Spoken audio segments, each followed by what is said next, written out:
قال رب السجن أحب إلي مما يدعونني إليه وإلا تصرف عني كيدهن أصب إليهن وأكن من الجاهلين.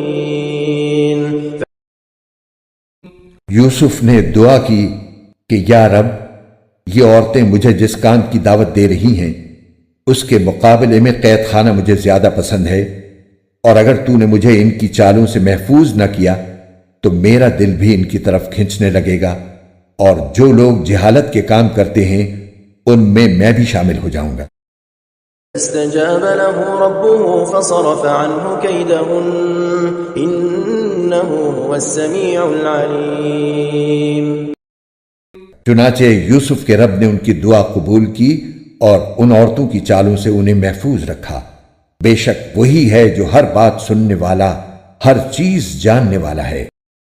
ثم بدا لهم من بعد ما رأوا الآيات ليسجننه حتى حين.